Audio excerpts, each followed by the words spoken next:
There's good news. January does not have to be chaotic. You do not need a launch, you do not need a massive promo, and you do not need to discount your books into the ground.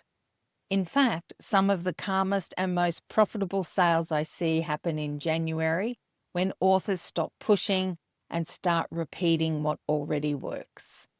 Today, I want to show you how to make sales this month without burning yourself out or blowing up your year before it even starts. I'm Narelle Todd, and I've been coaching self-published fiction authors for 13 years now, and to more than 4 million ebook sales and the New York Times, USA Today, and Amazon bestsellers list. I see the shifts before they land so you can move early and grow your author empire with clarity and confidence. Last week, we talked about the 3 sales foundations that fiction authors must set up first in 2026. So that was the visibility structure, their conversion pathway, and reader relationship. If you have those in place, January becomes simple. This video is about how to use them. So here's the myth that January is slow.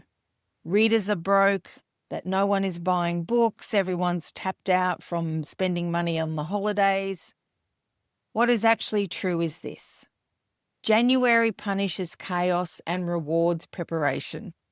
Authors who rely on big spikes struggle, and authors who rely on systems will keep selling. Launches create pressure. There's so much pressure on your time, on your energy, and on your nervous system. There's so much that goes into a really good launch. January is already a transition month, so stacking that kind of launch pressure and intensity on top of your January really leads to burnout by February. The year has only just started.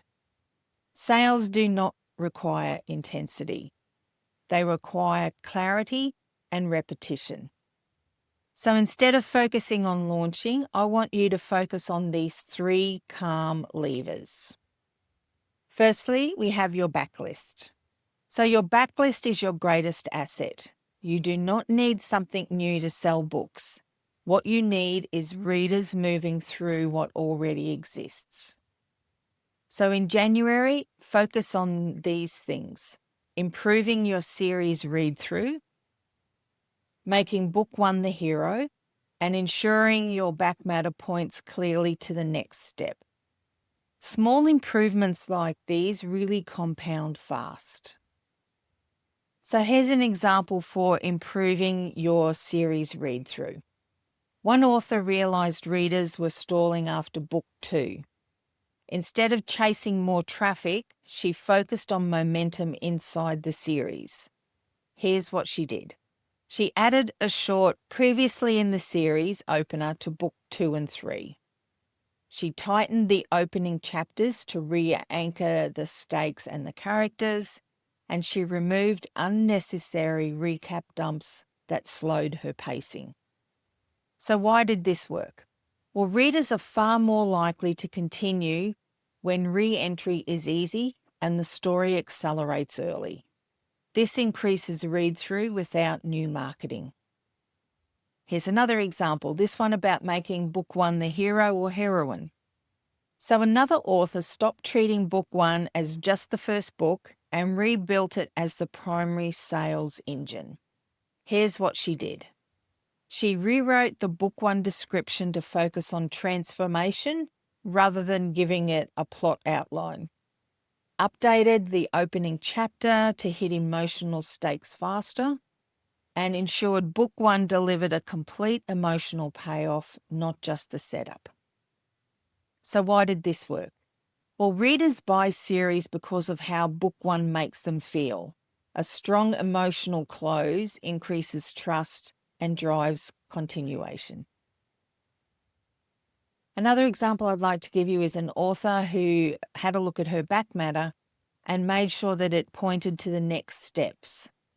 So she removed the clutter from her back matter and replaced it with 2 clear steps. Directly after the story had finished, she had 1 page in there which had where the reader could give their email in exchange for, in this case, an extended epilogue. But there are 5 and 6 other things that you can use in order to get someone's email address. The reason we do this is that you want the reader's email so that you can then connect with them yourself and you know who their reader is. The other thing she did was then add in a very clear call to action to continue the story in book 2. This included a short teaser paragraph and a direct purchase link. What she actually did was remove to later in the back matter things like her social links, reviews, and the thank you clutter. Why did this work? Back matter is a buying moment. So giving readers 2 clear choices dramatically improves your follow-on sales, as well as increasing your list of readers you know are hot.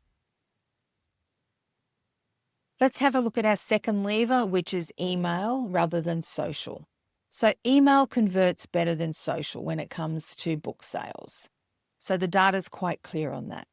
And January is the perfect time for you to reconnect rather than you to pitch to your email list. Email lets you remind readers that you exist. You get to share stories without the pressure, and you can point gently to your books. And in this case, consistency beats frequency. So 1 or 2 thoughtful emails do more than frantic posting or not posting at all. Email works when it reinforces trust and reduces pressure. And here are 2 examples of how you can do this. So the first one is the reconnect email. So I want you to think that this has its purpose about being warm rather than about selling. So what the author here did was she sent a quick note acknowledging the new year, gave a personal reflection about writing or life, and a gentle mention of a favourite reader-loved book. Now, this could be one of this author's books, or it could be where she's recommending another author's book. So why this works? This resets the relationship. Readers open future emails because they feel seen rather than sold to. Here's another example, and I like to think of this one as more of a guided rediscovery email. And its primary purpose is to move readers into your backlist. So in this case, the author sent out an email and it was along the lines of, if you're new here, start with this book. It gave a brief explanation of what kind of reader would love that book, and then there was a clear link to go and buy the book. Why this works? Many subscribers have never bought all of your books, or even some of your books. They may have just subscribed to you from an email builder that you were in. So this removes any uncertainty and it tells them exactly where to begin and what they can expect. If you want help setting up this sort of thing with your back matter or your email, getting this set up once and then reusing it all year, this is exactly what we do inside your signature Get My Book Out There marketing system. We build calm systems that sell without exhausting you. The link is in the description below. Our third lever is pricing and experience. January is not the time to discount out of fear. Sales psychology matters here. What readers pay signals value. Constant discounting trains them to wait for you to have a sale. Instead, I want you to have a look at these 3 things. The clarity of your book descriptions, the ease of buying, and reader experience across the series. This is where calm confidence quietly outperforms urgency. Here's an example. And this one is about consistent pricing across the series. I want you to think it's more about trust and predictability.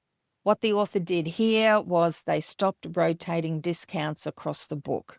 You may have heard this advice where you discount book 1, then 2, then 3, and so on. They kept pricing consistent across their retailers, and they used clarity and positioning instead of price drops. Why did this work? Well, readers associate stable pricing with confidence and quality. It removes hesitation and that waiting behaviour. Here's another example.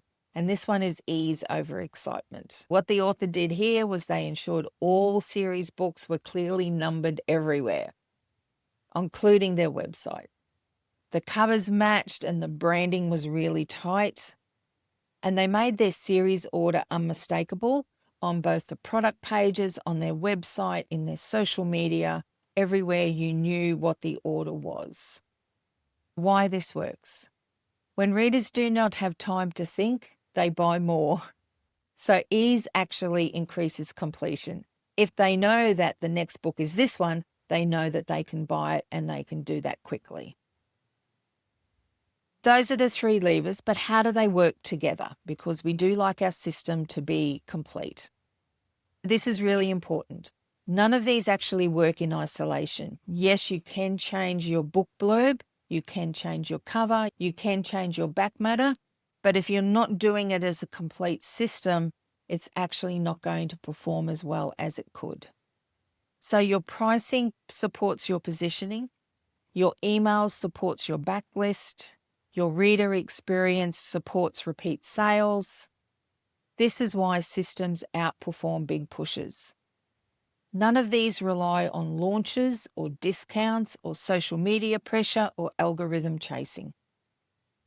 What they do rely on is reader psychology, reduced friction, and repetition of what already works.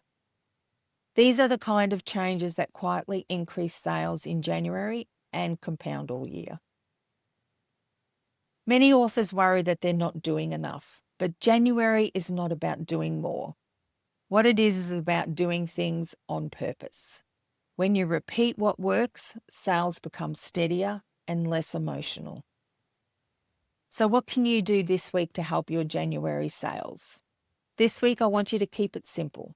Choose one backlist focus, choose one email touch point, and check one reader pathway for friction. That's enough to create momentum for this week. I want to reassure you that you are not behind. If you are building foundations and repeating what works, you are ahead. Most authors will still be scrambling in March while you'll have your systems locked down. So between the pause at the end of December that we took, the foundations that we built last week, and the calm sales approach that you now have for January, you're set up differently for 2026. It's not loud, it's not busy, it's actually smarter. If you want to build this once and reuse it all year, your signature Get My Book Out There marketing system is where we do that. The link is below. Calm systems create consistent sales, and consistency is the real advantage for you.